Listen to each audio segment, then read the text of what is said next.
Hi guys you guys watching. So ഇന്നത്തെ video എന്ന് പറയുന്നത് ദി കില്ലർ എന്ന് പറഞ്ഞിട്ടുള്ള മൂവി ഞാൻ കണ്ടു. ഡേവിഡ് ഫിഞ്ചർ ഡയറക്റ്റ് ചെയ്ത ഒരു നൈസ് മൂവി. എനിക്ക് പേഴ്സണലി ഭയങ്കര ഇഷ്ടപ്പെട്ടു ഈ മൂവി. പക്ഷേ ഇത് എല്ലാവർക്കും ഇഷ്ടപ്പെടുമോ എന്ന് എനിക്കറിയില്ല. നെറ്റ്ഫ്ലിക്സിലാണ് ഈ സാധനം കിട്ടുക. ഇതെന്ന് പറയുന്നത് ഒരു കില്ലർ ഉണ്ടാവും, ഒരു അസാസിൻ ഉണ്ടാവും. ആ അസാസിന് ഉണ്ടാവുന്ന ചെറിയൊരു സംഭവം, ഈ ഒരു ചെറിയ സംഭവം മാത്രം പറഞ്ഞുകൊണ്ട് പോകുന്ന മൂവിയാണ്. അതായത് ഇയാളെ പേര് പോലും എനിക്ക് അതിൽ കണ്ടിട്ട് മനസ്സിലായില്ല. അങ്ങനെ ലൈക്ക് ഒന്നും പ്രോപ്പറായിട്ട് അങ്ങനെ ബാക്കിയുള്ള കാര്യങ്ങളൊന്നും എക്സ്പ്ലെയിൻ ചെയ്യുന്നില്ല. ഈ ഒരു സംഭവം എന്താണ് ചെയ്യുന്നത്, അതങ്ങോട്ട് മുന്നോട്ട് പോയിക്കൊണ്ട് നിൽക്കുന്നത്. ഇതിൽ ഞാൻ ഇപ്പോൾ സ്റ്റോറി പറഞ്ഞു കഴിഞ്ഞാൽ ഒരൊറ്റ സെൻറ്റൻസിലൊക്കെ സ്റ്റോറി പറഞ്ഞു തരും.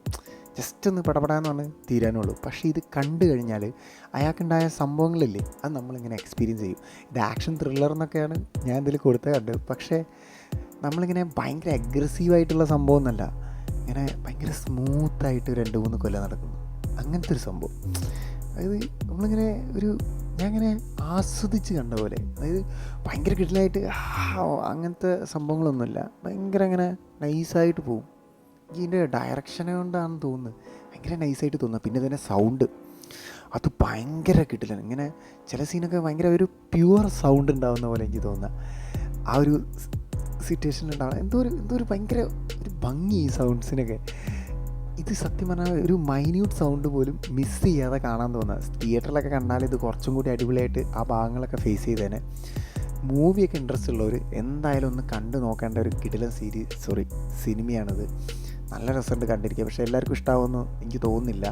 നിങ്ങളിങ്ങനെ ഭയങ്കര എക്സ്പെക്റ്റേഷനൊന്നും വെച്ച് പോകരുത്. ജസ്റ്റ് ഒരു ന്യൂട്രലായിട്ട് പോവുക, എന്നിട്ട് കണ്ടു നോക്കുക.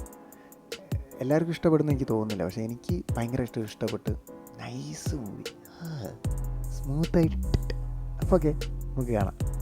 പിന്നെ ഇഷ്ടപ്പെട്ടെങ്കിൽ ചാനൽ സബ് ചെയ്യുക. പിന്നെ ഇങ്ങനത്തെ ഓരോ പുതിയ മൂവീസൊക്കെ നിങ്ങൾക്ക് അറിയണമെങ്കിൽ, അതിൻ്റെ റിവ്യൂ ഒക്കെ അറിയണമെങ്കിൽ എന്തായാലും അതിനും ചാനൽ സബ് ചെയ്യുക. അപ്പോൾ ലൈക്ക് ചെയ്യുക. അപ്പോൾ ഓക്കെ, നമുക്ക് കാണാം.